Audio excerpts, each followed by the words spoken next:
Dari semua putaran itu, ini masyarakat Karangkawi itu yang apa ya? Paling rapi, guys. Paling rapi.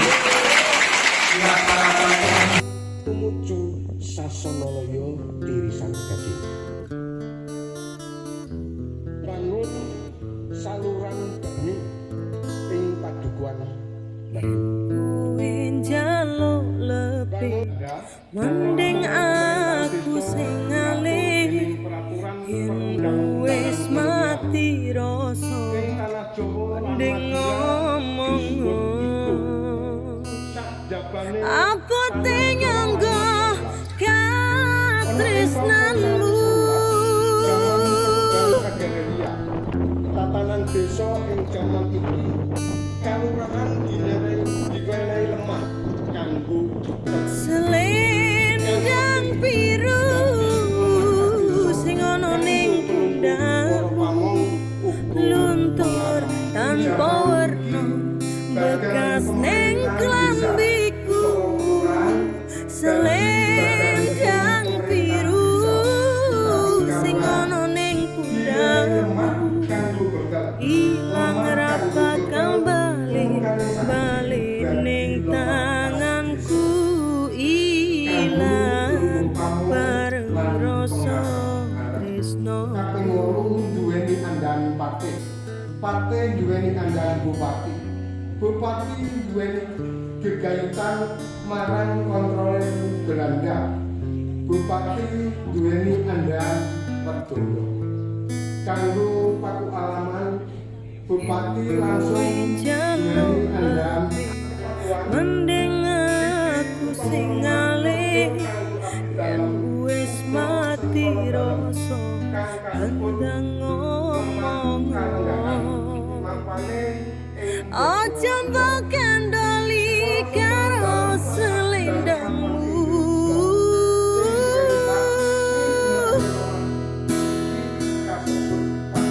Selendang biru sing ana ning pundakmu, lontor tanpa warna bekas ning klambiku. Selendang biru sing ana ning pundakmu, ilang ra bakal balik ning tanganku. Ilang bareng rasa tresnoku. Selendang biru sing ana ning pundakmu, luntur tanpa warna bekas ning klambiku. Selendang biru sing ana ning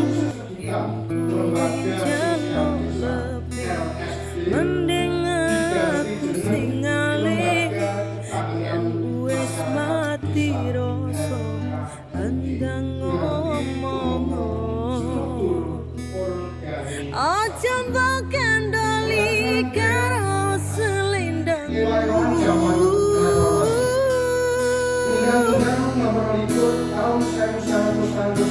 Selendang biru sing ana ning pundakmu, luntur tanpa warna bekas ning klambiku. Selendang biru sing ana ning pundakmu, ilang ra bakal balik ning tanganku. Ilang bareng rasa tresnoku.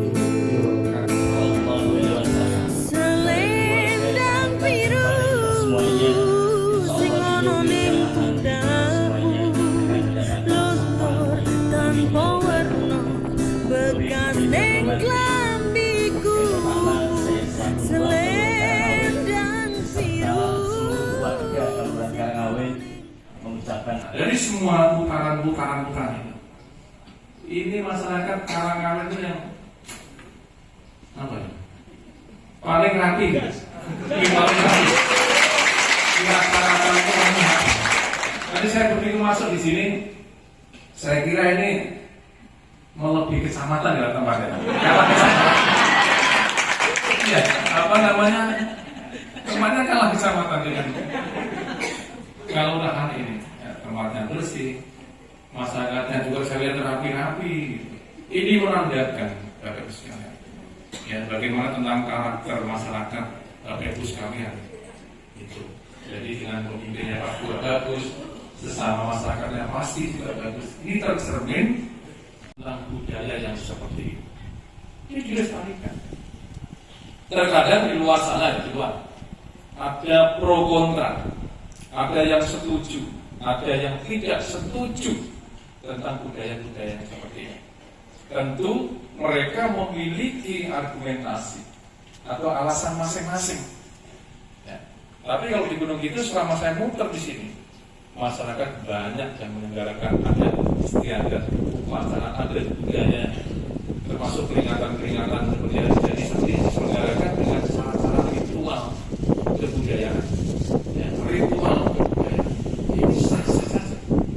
Jadi tidak dosa. Kadang-kadang orang di luar sana kan gitu, nggak boleh ini, nggak boleh ini, nggak boleh. Yang boleh yang mana? Kadang-kadang musik tidak boleh, wayang tidak boleh. Dan yang boleh yang mana? Kenduri ini nggak boleh dan lain sebagainya. Padahal ini adalah sebuah sarana, bentuk wujud syukur dan sebagai sarana atau media. Bagaimana kita bisa bersatu padu seperti ini yang tadinya mungkin setahun 2 tahun kita tidak pernah ketemu, tetapi dengan acara budaya ritual yang seperti ini, maka kita dipertemukan kembali. Bisa sebagai ajang silaturahmi, kebersamaan kekuatan bangsa ini, kekuatan negara ini dibangun dari yang seperti ini. Kadang-kadang kita tidak tahu bagaimana caranya mengisi bangsa ini, memperkuat negara ini. Salah satunya dengan kenduri sendiri, dengan peringatan-peringatan ritual budaya dan sebagainya, itu memperkuat negara dan bangsa. Gitu. Sekali lagi kadang-kadang ini tidak terasa. Padahal tadi yang disebutkan bahwa kita ini adalah sebagai pilar negara kesatuan Republik Indonesia, bukan hanya pilar kebangsaan saja, tetapi sebagai pilar negara kesatuan Republik Indonesia. Negara ini kuat, negara ini bersatu, manakala kita seperti ini. Jadi aparatnya pun juga nggak pusing kalau didengar budaya Bogor ini nggak pusing, tapi jangan nggak bentrok alat misalnya ini pusing. Pak polisi pusing, Pak tentara pusing, bukan semuanya pusing. Hanya ngurusi kadang-kadang persoalan-persoalan kecil. Itu jadi Bapak Ibu semuanya, ya, warga masyarakat Karangawadi sebagai penguat salah satu pilar, penguat bangsa ini, penguat pilar Gunung Kidul. Nah, kegiatan-kegiatan ritual budaya yang seperti ini silakan dilanjutkan, dilestarikan. Gitu. Tadi yang saya sebutkan, kenapa kadang-kadang musik Arab, banyak Arab, yang diharapkan yang di mana? Padahal musik wayang yang seperti itu netral. Yang ini netral. Tinggal bagaimana musik misalkan. Ini untuk apa kepentingannya? Kalau untuk kebaikan, untuk membangun sebuah kebersamaan, tari-tarian, keropat dan sebagainya, mengeksplor semua kekuatan masyarakat, tidak ada masalah. Yang penting tujuannya baik. Yang haram itu, ya, misalkan musik yang haram itu kalau duduk dia sewok. Haram itu, kira? Itu haram. Jadi saya seperti itu, Pak. Nah, kadang-kadang wayang haram, musik haram yang mana? Kecuali tadi. Jadi tidak, ya, silakan juga dilanjutkan.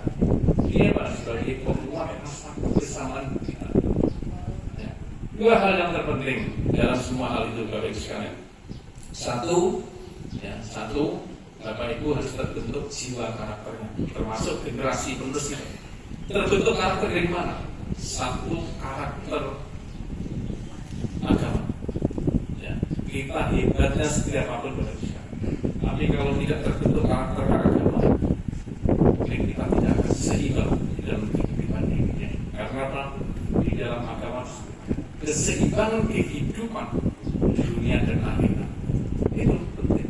Yang kedua apa? Karena kita hidup di atas bersama, di atas muka bumi seperti ini dengan masyarakat yang lain dan mencintai bangsa ini, maka karakter berikutnya adalah karakter kebangsaan, yaitu karakter untuk mencintai bangsa ini, ya, untuk mencintai bangsa ini, mencintai sesama anak bangsa dan lain sebagainya. Di dua hal, karakter keagamaan dan karakter kebangsaan.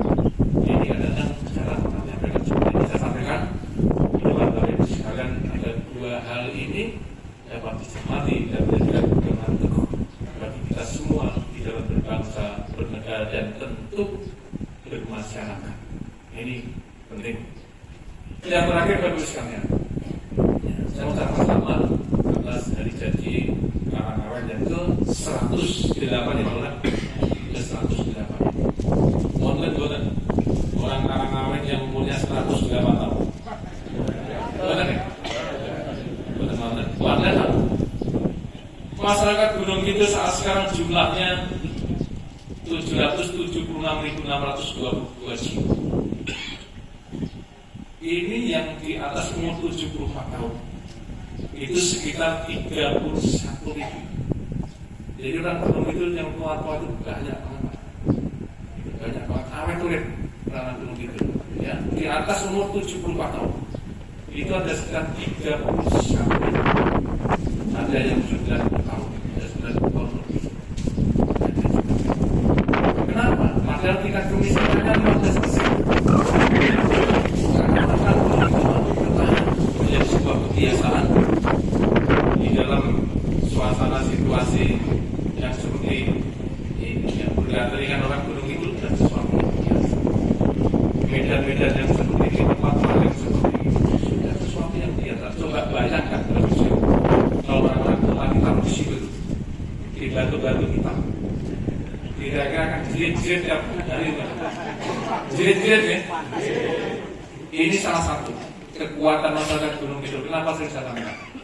Ketahanan masyarakat Gunung Kidul melebihi orang-orang kota, termasuk ketahanan pangan. Kenapa? Karena orang-orang Gunung Kidul, masyarakat yang sekarang kita ini adalah sebagai masyarakat produsen, penghasil. Kalau orang kota, masyarakat libur makan. Yang jenengan tidak berproduksi seperti ini dan tidak dijual ke kota, maka orang kota disekat 2 minggu, bahasa 1 bulan.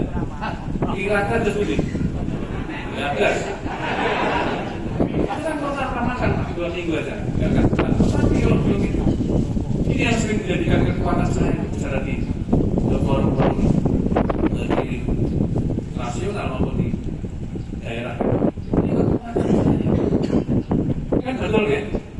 Gunung itu setengah tahun, jangan tidak apa-apa. Tapi tidak orang kota, 2 minggu saja. Lama kelompok, lama kerok. Yang orang kampung setengah tahun kelompok. Ini yang menjadikan kekuatan masyarakat itu dengan keteguhannya dan sebagainya, dengan ketatakannya, dengan kesabaran.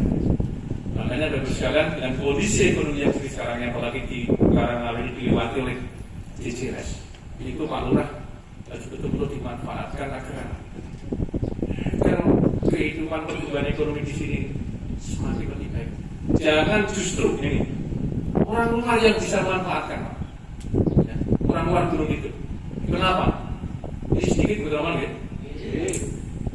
Gunung Kidul ini, saya selalu bicara dengan data.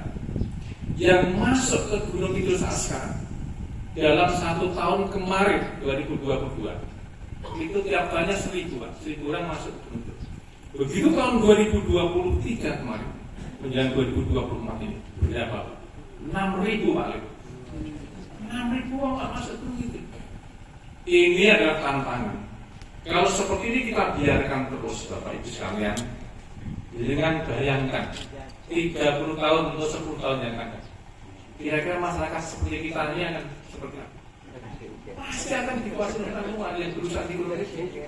Ini kalau Pak Lurah memiliki inisiatif untuk membangun sebuah kawasan, katakan rest area di sepanjang JLSS, itu sesuatu yang luar biasa Pak, dan harus diusahakan Pak Lurah sampai jadi. Karena apa? Tahun 2025 sebentar lagi bagusnya JLSS ini nanti akan tersambung, akan terkorek dengan wilayah yang lain. Di sini sudah suami kita kalau salah. sampai Pacitan semua ini sudah tersambung. Di selat di darat ini tinggal 18 kilo, tinggal sedikit nanti. Dan saat sekarang terus dilakukan pembongkaran, dilakukan perbaikan, dilakukan pembangunan. Yang berbatasan dengan Gatut. Itu sebentar lagi di kilo 23, kilo 18. Ini 2025 selesai. Begitu itu nanti selesai, wilayah apa ini? Kita akan mengambil. Dan itu kalau nanti persiapkan dari sekarang sampai nanti lagi dikuasai oleh banyak orang di gunung itu, sehingga masyarakat kita yang seperti ini terus yang bertempat dan berdiam diri seperti ini nanti tidak kebagian. Ini ditantakan aja dengan semua. Makanya kebutuhan dan kayak ini seperti ini kita tahu semuanya. Tidak apa-apa itu semua saya sampaikan, Pak. Khususnya di wilayah-wilayah selatan, kemudian utara, bagian barat, wilayah barat. Saya nanti kalau dikuasai oleh ini Pak, 6.000 Pak kemarin, ya 6.000 orang. Itu datanya masuk begitu. Mungkin hanya itu boleh kita terima kasih atas semuanya. Dan tapi ada KKN ya dari rumah saya. Kalau ada KKN di supermarket, masa untuk bisa belajar, memberikan pembelajaran kepada anak-anak kecil. Untuk apa? Bahasa Inggris. Iya, setuju ya? Bahasa Inggris. Karena apa? Kemajuan bangsa ini, negara ini, dunia ini, transformasi perubahan ke depan. Salah satu ada tentang penguasaan bahasa. Dan jangan rasa belajar. Belajar bahasa Inggris. Anak-anak kita yang SD, SMP, bahasa Inggris. Iya, bahasa Inggris. Karena apa? Penataan masa depan bangsa ini perubahan dunia ini. Itu nanti malah. Karena apa? Di Pemda sudah saya teruskan. Siapa saja perguruan tinggi yang masuk ke Gunung Kidul pada saat mereka harus mengajari bahasa Inggris putra. Dan kemarin sudah saya resmikan di pondok pesantren dan luar Isa. Itu satu. Bisa kita Inggris. Suatu saat nanti bisa wisata di situ, nanti belajar bahasa Inggris. Putra putri dengan rasa mikir, putra putri. Sehingga Pak, tadi 10-20 tahun yang akan datang kita mencapai masa itu. Kalau tidak, karena saya belum kita saya lahir di gunung itu, saya putra gunung itu. Jadi saya kepingin masyarakat gunung itu terus berubah sejalan dengan perkembangan waktu dan perkembangan pembangunan yang terus dilakukan oleh pemerintah bersama-sama dengan seluruh masyarakat di gunung itu. Hanya itu saja dari sekalian. Saya terima kasih. Ucapkan selamat atas hari jadi yang ke-108 di Karangawen ini. Mudah-mudahan masyarakat tetap guyup rukun, membangun persatuan dan kesatuan. Dukung aparaturnya, ada Pak Polisi, Pak Tentara, Pak Lurah semua dukung. Kenapa? Kekuatannya ada di situ. Dan kekuatan kita ada di situ. Keamanan, ketertiban, kenyamanan dan lain sebagainya. Ada pada Bapak Ibu tadi yang saya sebut. Ini sekali harus didukung sepenuhnya agar tujuan pembangunan nasional kita, tujuan pembangunan kita, visi-visi pemerintah untuk mewujudkan keadilan, kemakmuran dan kesejahteraan ini bisa terwujud di Karangawen dan terima kasih. Assalamualaikum warahmatullahi wabarakatuh.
Thank you.